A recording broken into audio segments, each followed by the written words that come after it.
নমস্কার। খিচুড়ি বাংলার একটি নতুন উপস্থাপনায় আপনাদের সবাইকে স্বাগত। আজকের গল্প আলোর স্রোত, রচনা মধুপর্ণা মণ্ডল। বিভিন্ন ভূমিকায় অনিত্র, মধুপর্ণা, সুদর্শনা, রাজর্ষি এবং পম্পা। শুরু হচ্ছে আলোর স্রোত।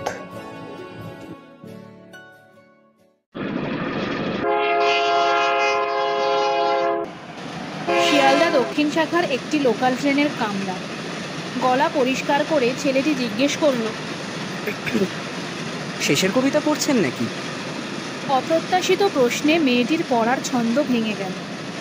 কিছু বললেন? মানে এখন আর সচরাচর কাউকে বই পড়তে দেখি না তো, তাও আবার রবীন্দ্রনাথ। সকলে তো এখন যন্ত্রের দাস হয়ে পড়েছে, তাই জিজ্ঞেস করলাম কি পড়ছেন। ও আচ্ছা, এই শেষের কবিতার আর কিছুটা বাকি আছে। বই পড়তে ভালোবাসেন নাকি? আসলে বই আমার জীবনের একটা অংশ, তাই অন্য কাউকে বই, বিশেষত রবি ঠাকুরের বই পড়তে দেখলে আলাপের ইচ্ছে জাগে। হয়তো আমি খুঁজে বেড়াই সেই মানুষটাকে যে এই আর্টিফিশিয়াল পৃথিবীতেও মনের কোণে সেই সূক্ষ্ম আবেগ, অনুভূতিগুলো হারিয়ে যেতে দেয়নি, যত্নে গুছিয়ে রেখেছে। এই বাবা, বেশি বলে ফেললাম না? সরি, আপনি পড়ুন। না না, ঠিক আছে। এখন তো আর এরকম ভাবে কেউ কথাও বলে না। তা আমিও আপনার সাথে সহমত বলছি। মানুষ এখন আর ভালোবাসতে জানে না। কিসব আজগুবি কিছু টার্ম ইউজ করে সম্পর্কের ব্যাপকতাকে বড়ই সংক্ষিপ্ত করে দিয়েছে। মানুষ এখন আর ভালোবাসা খোঁজে, ভালোবাসা। বা ভালো বললেন কিন্তু। বাই দ্য ওয়ে, আমি স্রোত। আপনি? তার প্রয়োজন আপাতত আছে বলে তো মনে হচ্ছে না।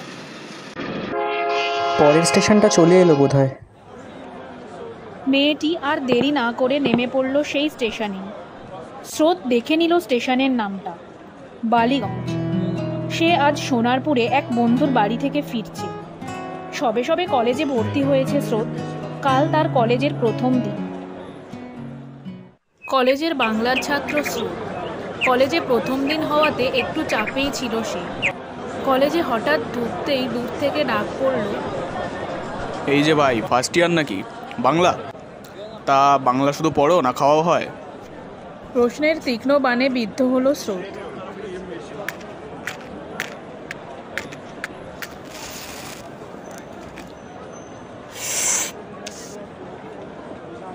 তা ভাই, ইন্ট্রোটা দিয়ে দাও দেখি।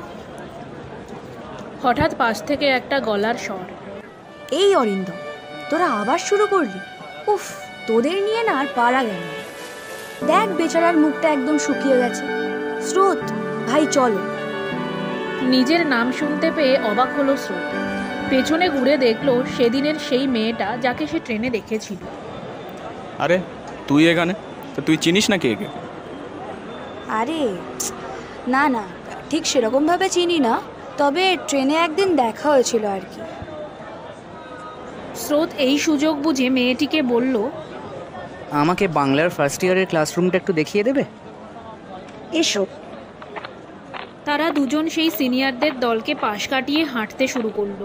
মেয়েটি বলল, এমনি সময় তো ভীষণ গুছিয়ে কথা বলো, তা হে পুরুষ সিংহ, সেই ভাব আজ ফুস করে উড়ে গেল। স্রোত লজ্জা পেল। প্রসঙ্গ পাল্টাতে সে বলল, আপনি কি এখানকার ছাত্রী? কোন বিষয়? এরকম হঠাৎ দেখা হয়ে যাবে ভাবিনি কিন্তু। শুধুমাত্র স্রোতই জানে সে কতবার এই মেয়েটির কথা ভেবেছে একদিনের মধ্যে। মেয়েটির মধ্যে একটা বিশেষত্ব আছে যা সে খুঁজছিল এতদিন। সর্বোপরি মেয়েটি তার কলেজেরই। ঘোর ভাঙল স্রোতের। আমি সেকেন্ড ইয়ার বাংলা। হাঁটতে থাকলো দুজনেই। ফার্স্ট ইয়ার বাংলা ক্লাসরুমটা দেখিয়ে মেয়েটা চলে যেতে উদ্যত হলে স্রোত চট করে জিজ্ঞেস করে ফেলল, আজকেও কি নিজের নামটা জানানোর কোনো প্রয়োজনীয়তা নেই? আলো। জবাব আসলো। দুজনেই অল্প হাসলো। স্রোত জিজ্ঞেস করলো, শেষের কবিতা কি আপনার পড়া শেষ হলো? খানিক দিনের জন্য কি পেতে পারি? আমার আর এই কয়েক পাতা পড়া বাকি আছে, তারপর অবশ্যই ধার দিতে পারি। তাহলে কোথায় দেখা করব? আচ্ছা, আজ বিকেল 5টা, ক্লাস শেষ হওয়ার পর গেটের বাইরে হরিদার যে চায়ের দোকানটা আছে তার সামনে। গেটের বাইরে অপেক্ষা করতে লাগলো স্রোত। আলো আসছে দেখে তৎক্ষণাৎ সে 2টো চায়ের অর্ডার দিল। আলো এসে পড়ে বইটা তাকে দিল। স্রোত বলল, আমি দিয়ে দেবো 2-3 দিনের মধ্যে। হ্যাঁ হ্যাঁ ঠিক আছে, তেমন কোনো তাড়া তো নেই আমার। চা খাওয়ার সময় বিশেষ কোনো কথা হলো না আর। রেডিওতে তখন বাজছে, মম জীবন যৌবন মম অখিল ভুবন, তুমি ভরিবে গৌরবে মোরে স্রোতই বলে উঠল, রবীন্দ্রসঙ্গীত শোনেন? হ্যাঁ, এখন তো এটা জীবনের কম্পালশন হয়ে পড়েছে। ক্লান্তি কাটানোর ওষুধ তো এই গানগুলোই। আর বিশেষ কথা হলো না।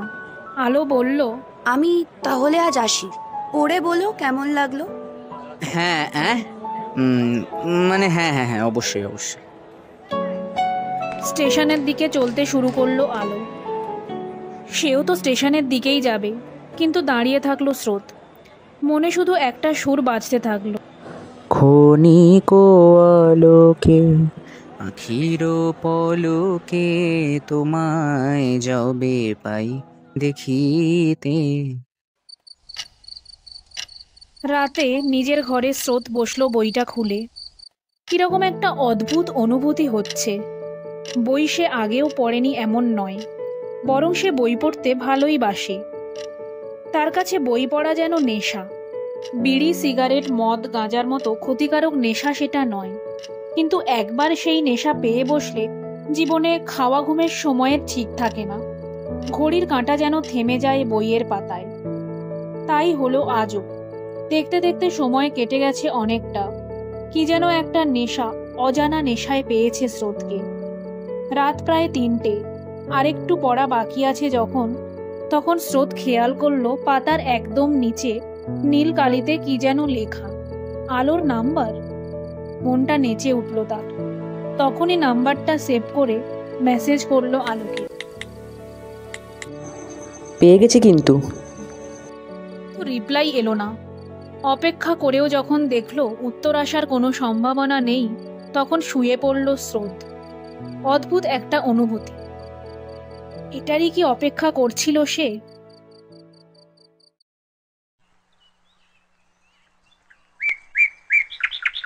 পরদিন সকালে কলেজে খুঁজে খুঁজে সেকেন্ড ইয়ারের ক্লাসরুমের সামনে গিয়ে দাঁড়ালো স্রোত। তার মেসেজে শুধু 2টো ব্লু টিক পড়েছে। অবশেষে 5 মিনিট দাঁড়ানোর পর আলোকে দেখতে পেল সে।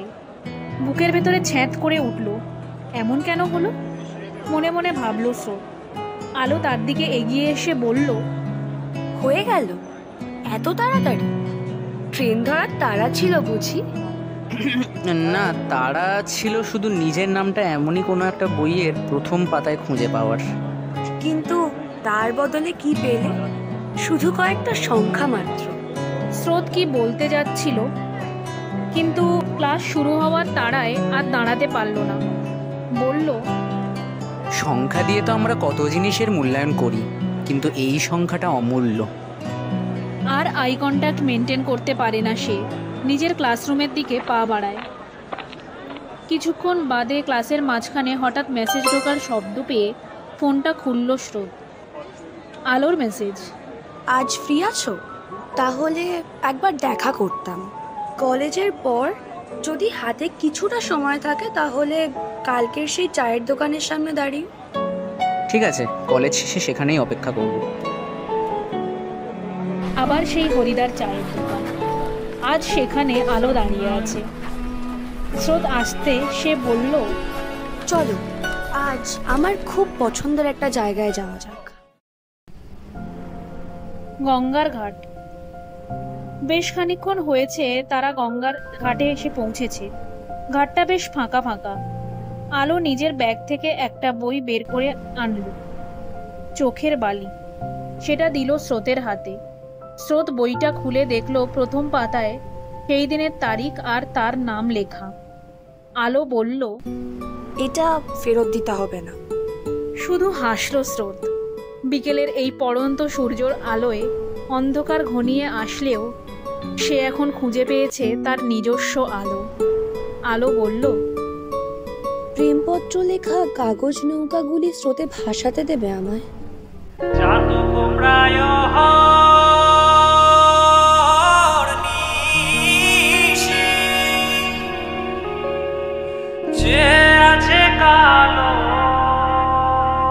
স্রোত অবাক হয়ে তাকিয়ে রইল। কিছু না বলে যেন কত কিছু বলা হয়ে গেল।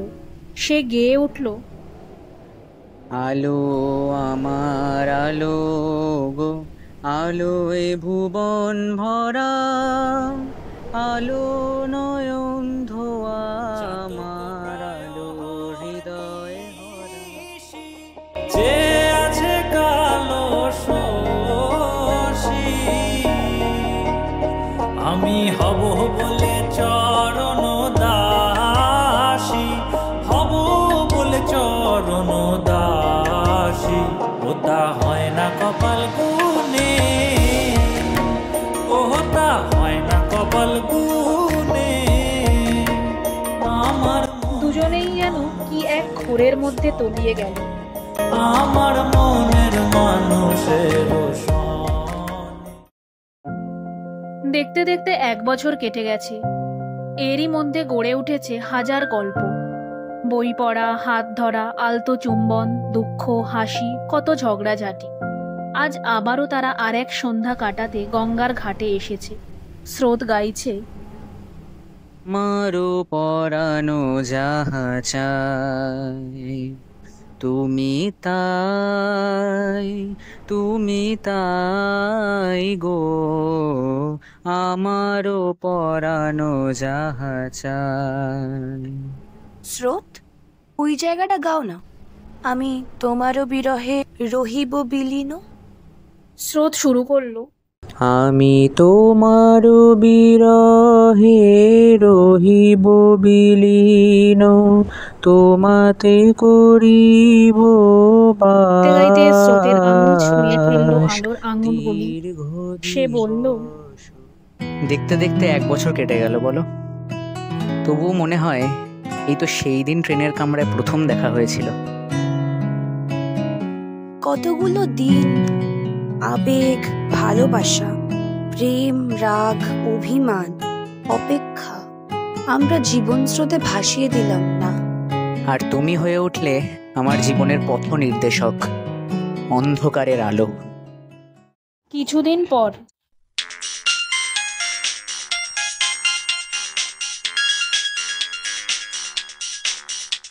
স্রোত, একবার দেখা করতে পারবে? আমার গলার আওয়াজটা এরকম শোনাচ্ছে কেন? কি হয়েছে? দেখা করে সব বলছি। আচ্ছা বলো, কোথায়? যেখানে আমরা সব সময় সুখ দুঃখ ভাগ করে নিতে যাই, সেখানে। গঙ্গার ঘাট। হাওয়া দিচ্ছে বেশ ঠান্ডা। গঙ্গার জলে দূরে একটা নৌকো দেখা যাচ্ছে। ধীরে ধীরে সেটা দূরে চলে যাচ্ছে আর ক্রমশই মিলিয়ে যাচ্ছে দৃষ্টির অগোচরে। স্রোত বলল, এসে থেকে 5 মিনিট হয়ে গেল, কি হয়েছে বলবে তো? স্রোতের গলায় স্পষ্ট উদ্বেগের ছাপ। কি করে শুরু করব বুঝতে পারছি না। আমার কাছেও এখন এত গোছানোর প্রয়োজন হচ্ছে। আমার কাছে আর যে বেশি সময় নেই। হতভম্বের মতো তাকালো স্রোত। বলল, মানে ইয়ার কি করছো নাকি আমার সাথে? না না, আমার লাস্ট স্টেজ ব্লাড ক্যান্সার ধরা পড়েছে। সার্ভাইভাল রেট বিশেষ একটা আশা জাগায় না। স্রোত কিছু বলতে পারল না। তার মনে হলো গঙ্গার জল যেমন প্রাকৃতিক বিপর্যয়ের সময় উথাল পাথাল করে, তেমনি তার বুকের মধ্যে, তার হৃদয়ে কোনো এক যন্ত্রণা যেন উথাল পাথাল করে রক্তাক্ত করে দিচ্ছে তার সমস্ত অঙ্গ প্রত্যঙ্গ, সমস্ত হৃদয়কে। সে আর কিছু না ভেবে জড়িয়ে ধরল আলোকে। সেই দৃঢ় আলিঙ্গন যেন বারবার অস্ফুটে প্রকাশ করতে চাইল না না, এ হতে পারে না, কিছুতেই আমি যেতে দেব না তাকে। আলো ভেঙে পড়ল কান্নায়। এমন এক অসহ্য যন্ত্রণা তা মুখে প্রকাশ করা যায় না। বহুক্ষণ পরে কিছুটা শান্ত হয়ে আলো বলল, স্রোত, তুমি ভালো থেকো। কিছু বলল না সে। গঙ্গার থেকে বয়ে আসা শীতল হাওয়ায় শুধু মিশে গেল একটা সুর। ও যে মানে না মানা, আখি ফিরাইলে বলে না না না, ও যে মানে না মানা।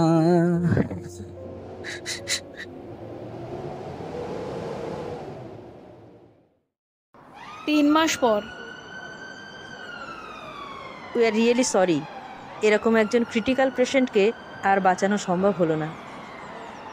আলোর মা বাবার কান্নার শব্দ ভেসে আসছে, কিন্তু স্রোত যেন আর কিছু শুনতে পাচ্ছে না। এবার তার অন্ধকারে তাকে আলো দেখাবে কে? নিজের ঘরে বসে আছে স্রোত। কোনো এক অব্যক্ত যন্ত্রণা যেন তাকে কুড়ে কুড়ে খাচ্ছে। গত 2 দিন দেখা হয়নি আলোর সাথে। হোয়াটসঅ্যাপে কলে কথা হয়েছিল বটে। গতকাল সন্ধ্যার সময় থেকে আলোর অবস্থার অবনতি হতে থাকে। হাসপাতালে ভর্তি করতে হয়। খবর পেয়ে স্রোত ছুটে গিয়েছিল। সারা রাত দিনের ক্লান্তির পর স্রোতের মন শরীর অবসন্ন। তার চারিদিক যেন বিষণ্ণ। হঠাৎ করে চোখ চলে গেল বইয়ের সেলফে রাখা শেষের কবিতা বইটার দিকে। ইচ্ছা করে সেই দিন বইটা নিয়েছিল আলোর কাছ থেকে, নিজের কাছে থাকা সত্ত্বেও। এখন এই আলো আঁধারিতে ভরা ঘরে অস্পষ্ট দৃষ্টিতে যেন মনে হচ্ছে এ তার জীবনের শেষের কবিতাই বটে। যে আলো এতদিন তার জীবনটাকে আলোকিত করে রেখেছিল, সেই আজ অন্ধকার করে দিয়ে চলে গেল। কেন কেন কেন কেন এমন হলো? আলোর গায়ের গন্ধ, সেই ছোঁয়া, অনুভূতি, গল্পের বই, গান, গঙ্গার পাড়ে বসে কাটানো সময়গুলো আজ স্মৃতি। সেটুকু আঁকড়েই তাকে আজ থেকে বাঁচতে হবে। কেন এত ভালোবেসেছিল সে? এই সব হাজারটা প্রশ্ন অশ্রু বর্ষণের মধ্যেই একবার সে খুলে দেখল তার ফোনটা। হোয়াটসঅ্যাপে দেখাচ্ছে আলোর 3টে মেসেজ। তড়িঘড়ি করে খুলল চ্যাটটা। আলো লিখেছে, আজ 2 দিন হলো দেখা হয় না বোধহয়। আর স্রোত, আমি তোমায় ভীষণ ভালোবাসি। জানি কষ্ট দিয়ে চলে যাচ্ছি, ক্ষমা করো পারলে। স্রোত বুঝতে পারে সে কত বড় ভুল করেছে। গত 2 দিন দেখা করা হয়নি আলোর সাথে। কলেজের অ্যাসাইনমেন্ট সাবমিশনের চাপে সে বুঝতে পারে তার হাতে অনেকটা সময় থাকলেও আলোর হাতে সময় ছিল খুবই সীমিত। চোখের জল আর বাঁধা মানে না। অস্ফুটে একটা চিৎকার যেন তার হৃদয়ের গভীর থেকে বেরিয়ে আসে। সে খেয়াল করে একটা ভয়েস মেসেজ আছে, সেটা সে প্লে করে দেয়। বলছি, শেষ আবদার, আর জ্বালাবো না। তুমি আমায় সুখী ভাবো না কাহারে বলে গানটা শোনাবে? খুব ভালো লাগে তোমার গলায় গান শুনতে। ভোরের আলো ধীরে ধীরে মৃদু ছন্দে প্রবেশ করছে স্রোতের ঘরের জানলা দিয়ে। স্রোত আর কিছু ভাবতে পারে না, গাইতে থাকে।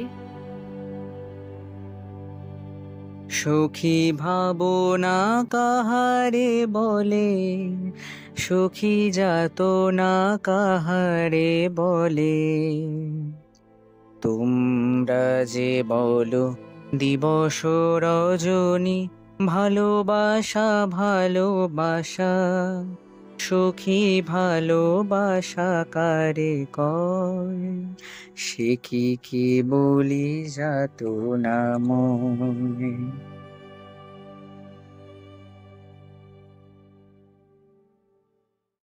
শেষ হলো আজকের নিবেদন আলোর স্রোত। সমগ্র গল্প পাঠে সুদর্শনা, জনৈক ডাক্তার পম্পা, সিনিয়র অরিন্দম রাজর্ষি, আলো গল্পের রচয়িতা এবং মূল সাউন্ড ডিজাইনিং ও পোস্টার ডিজাইনিংয়ে মধুপর্ণা, স্রোত এবং অ্যাডিশনাল সাউন্ড ডিজাইনিং ও মিক্সিংয়ে আমি অনিত্র। ধন্যবাদ।